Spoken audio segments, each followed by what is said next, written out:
ए जी अलख लखा लालच लगा, और कहत न आवे बेण। निज मन धसा शरीर में, और सतगुरु दीनी सेन। ए जी निज मन धसा स्वरूप में, रे रे और सतगुरु दीनी सेन। सतगुरु जब वो सेन, वो इशारा, वो समझ और परख जो हर इंसान के अंदर होती है, उससे जब जुड़ जाता है तो फिर अलग को लखने की क्षमता इंसान के अंदर होती है, ऐसा मैं समझता हूँ। और भी कुछ हो सकता होगा, ये योगी लोग या जो भी, उनका अपना दृष्टिकोण हो सकता है। इसलिए कहा है ऐ जी उन्मुन लगी आकाश में, और निस दिन रहे गलतान। अरे तन मन की कुछ सुध नहीं, और जब पाया निर्वाण। जब इंसान उस नाम से, उस भजन से, उस शब्द से, उस सेन से जुड़ जाता है तो गलतान हो जाता है, गल जाता है। भौतिक संसार में रह करके भी उसकी अभिव्यक्ति, जैसे बर्फ रहता ना, बर्फ पिघल करके गल जाता तो बहने लगता है, तो उसी प्रकार से उसके अंतर की अभिव्यक्ति चहुं और समान रूप से विस्तृत होने लगती है। जिस तरह से हवा का प्रभाव या प्रसार चारों ओर होता है समान रूप से। पानी का तो ऊंचे से नीचे की ओर होता है, परंतु वाइब्रेशन का जो प्रभाव है वो चारों ओर होता है और सबके लिए समान होता है। तो इसीलिए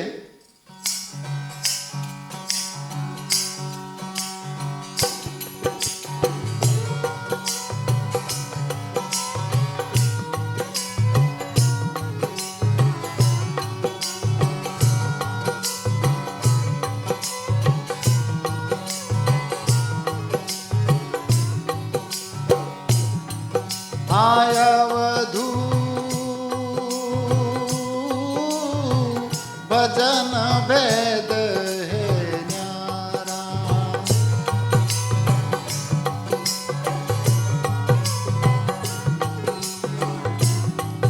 आयवधू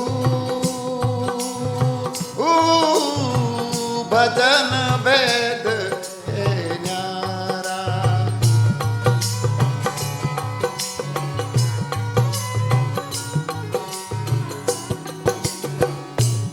कोई जानेगा जानन हारा, हारा जानेगा जानन हारा। ओ अवधू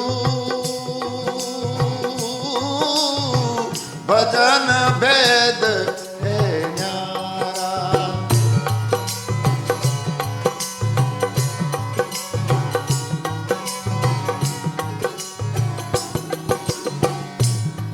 हाँ क्या गावे क्या लिख बतलावे, क्या गावे क्या लिख बतला।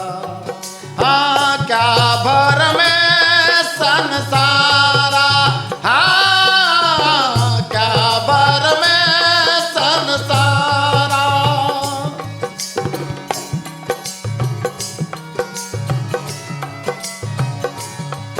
हाँ क्या संध्या दर्पण की कीने, क्या संध्या दर्पण की कीने।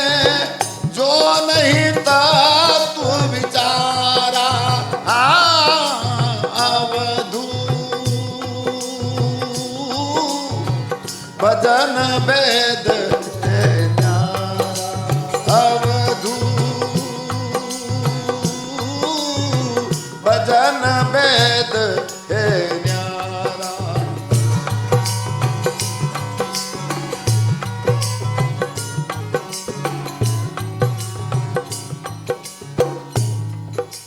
इसलिए यहाँ पर गाने बजाने को भी उन्होंने भ्रम बताया है। इस तरह से हम लोगों को भ्रमित कर सकते हैं। हम अपनी मान मर्यादा को बढ़ाने के लिए जमाने भर के अटरम सटरम कर सकते हैं, परंतु यदि तत्वों का भेद नहीं है, स्वर का भेद नहीं है, सरस्वती या शारदा का भेद नहीं है, तो समझिएगा कि भ्रम है। और वो स्वर, वो तत्व हर इंसान के अंदर मौजूद है, जहाँ पर कोई जाति धर्म मजहब या ऊंच नीच या अमीरी गरीबी या स्त्री पुरुष का कोई भेद नहीं है। इसीलिए कबीर साहब कह रहे हैं,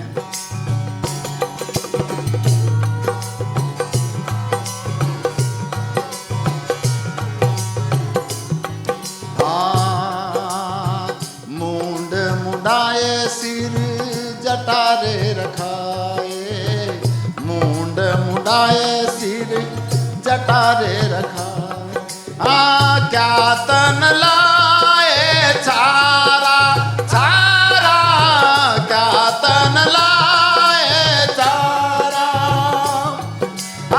क्या पूजा पाहन कीने, क्या पूजा पाहन कीने, क्या फल किए रे आहारा,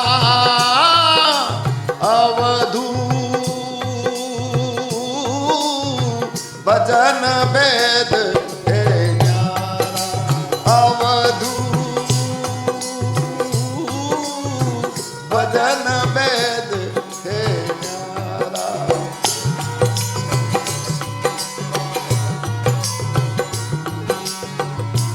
कोई कोई जानेगा जानन हारा, हारा जानेगा जानन हारा, ओ अवधू भजन भेद है न्यारा।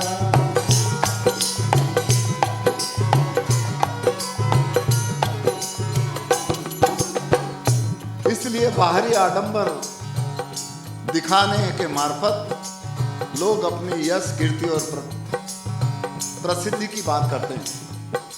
इसलिए वो कहते हैं कि यार ये सब मूंड मुंडा लो, जटा बढ़ा लो, इससे कुछ होना नहीं है।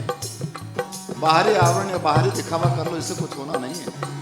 जब तक हम अंतर के उस नाद से, अंतर के उस ब्रह्म से, अंतर के उस सूरज से शब्द का मिलाप नहीं होता, तब तक भ्रम है। इसीलिए आगे वो ये भी कह रहे हैं,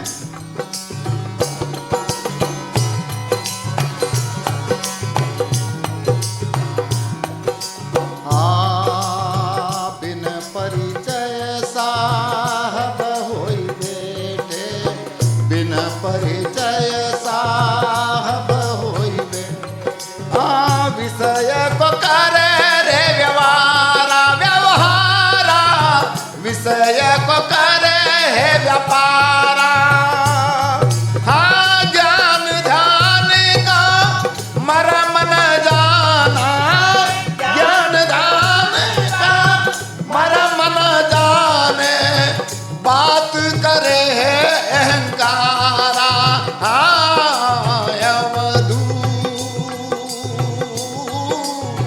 भजन वेद है न्यारा, अरे अवधू भजन वेद है न्यारा।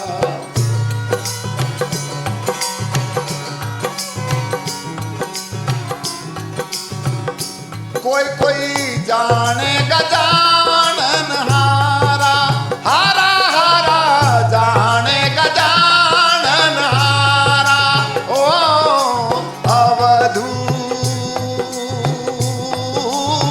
भजन वेद है न्यारा।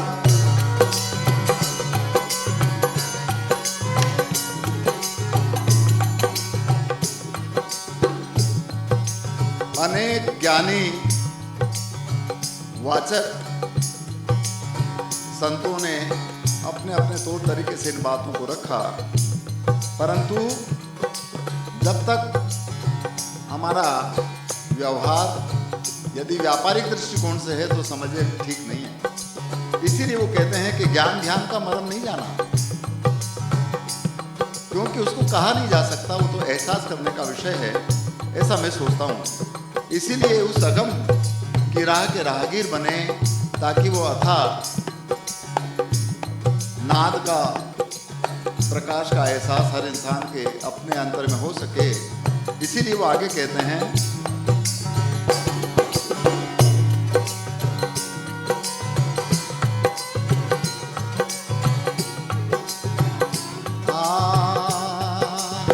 अगम अथाह महा अति गहरा, अगम अथाह महा अति गहरा, बीजन खेत निवारा निवारा, बीजन खेत निवारा, वह तो ध्यान मगन होई बैठे हो, वह तो ध्यान मगन होई बैठे, काट करम की चारा, अवधू भजन वेद है न्यारा, अवधू भजन वेद है न्यारा।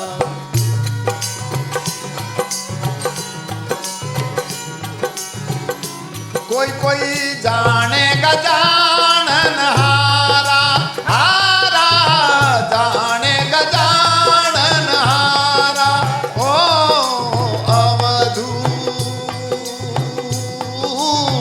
भजन वेद है न्यारा।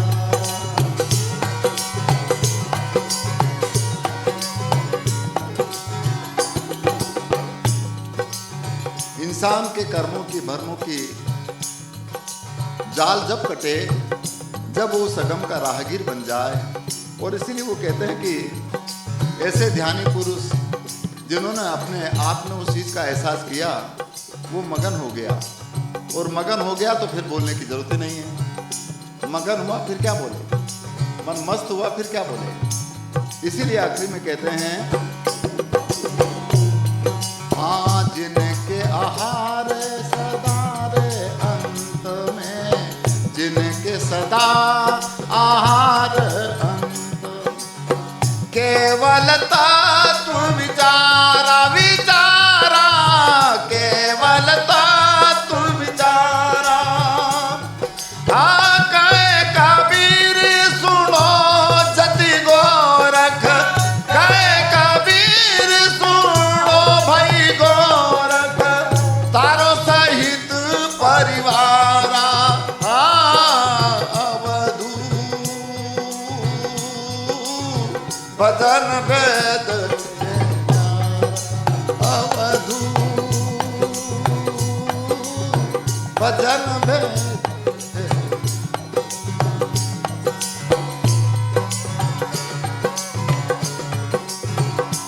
कोई कोई जानेगा जानन हारा, हारा जानेगा जानन हारा, ओ अवधू